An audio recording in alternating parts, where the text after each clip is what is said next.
Du côté de l'Espagne, avec qui le crack Lamine Yamal, comme l'a si bien titré Mundo Deportivo. Le Barça a joué un match très compliqué et difficile face à Villarreal. Chers amis, retenez bien vos souffles. Le Barça a battu Villarreal grâce à Lamine Yamal. L'étoile Lamine Yamal, comme l'a si bien évoqué le quotidien Sport, c'est une étoile. Et Lamine Yamal, chers amis, il a été énorme dans cette rencontre. 2 passes décisives. La première passe d'ailleurs à Gavi qui marque le premier but de la rencontre. Ensuite, c'est Frenkie de Jong qui double la mise. Dans ce match, le Barça mène 2-0 dans cette rencontre. Ensuite, Villarreal est revenu au score. Villarreal revient au score et marque même le 3e but. Marque le 3e but. Mais heureusement que Ferran Torres était là pour marquer le but d'égalisation. Mais en fin de match, chers amis, Lamine Yamal qui procure une passe à qui Robert Lewandowski qui marque le 4e but de cette rencontre pour le FC Barcelone qui remporte une très belle victoire. Lamine Yamal, les gars, il a été énorme. Chers amis, beaucoup de respect pour Lamine Yamal qui enflamme actuellement l'Espagne, la presse espagnole, mais toute la roja espagnole. Lamine Yamal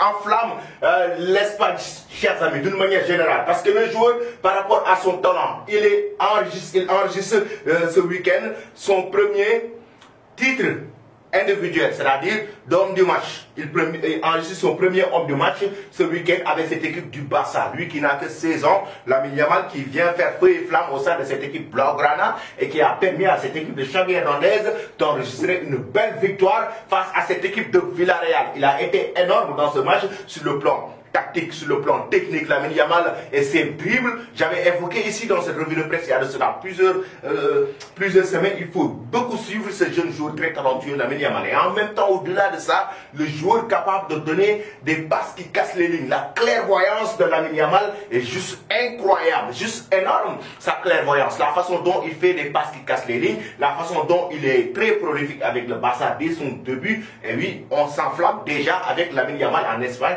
mais partout en Europe. Mais au-delà de ça, Lamine Yamal fait aussi parler de lui avec l'équipe nationale espagnole. Certains médias avaient évoqué même que Lamine Yamal a déjà choisi la roja espagnole, mais la Fédération espagnole de football n'a pas encore donné carrément d'informations officielles concernant l'arrivée de Lamine Yamal au sein de la roja, même s'il a joué avec l'équipe de la petite catégorie. Mais la Fuente veut recruter Lamine Yamal au sein de l'équipe nationale espagnole et Xavi Hernandez le pousse. Selon nos confrères d'Afrique Foot, comme vous l'avez vu, Lamine Yamal. Maroc ou Espagne, Xavi se prononce. Déjà, c'est dans un contexte que Xavi, son entraîneur du Barça, s'est exprimé au sujet de la décision qui attend sa pépite à l'issue de la victoire contre Villarreal dimanche de la Liga. L'ancien milieu de terrain international espagnol a affirmé ne pas en savoir plus à ce sujet, mais il préfère que Lamine Yamal puisse rejoindre l'Espagne.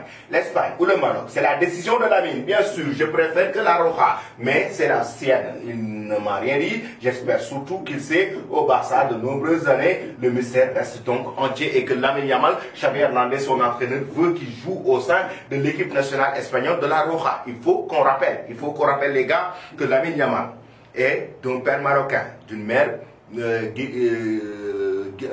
équato-guinéenne, oui, Guinée équatoriale. Sa maman est d'origine de Guinée équatoriale, son père est marocain, mais lui, il est né en Espagne. Lamine Yamal, son pays natal, c'est l'Espagne. Son papa est marocain et sa mère est équato-guinéenne, raison pour laquelle actuellement il y a le bras de fer et la guerre, notamment entre le Maroc et l'Espagne, qui veulent s'arracher le joueur. Et là, actuellement, l'équipe nationale des Lions de l'Atlas, de leur côté, veut récupérer Lamine Yamal. De son côté, la Fuente et l'équipe nationale espagnole, la fédération, a même envoyé des émissaires pour rencontrer le joueur et la direction du Barça pour discuter s'il va rejoindre l'Espagne ou pas. Chers amis, maintenant, j'aimerais avoir vos avis là-dessus en commentaire. Dites-nous aujourd'hui, selon vous, d'après ce que vous avez vu et ce scénario, Lamine Yamal doit-il rejoindre l'équipe nationale espagnole ou doit-il rejoindre l'équipe nationale des Lions de l'Atlas de Walid Regragui au Maroc? Vous donnez vos avis.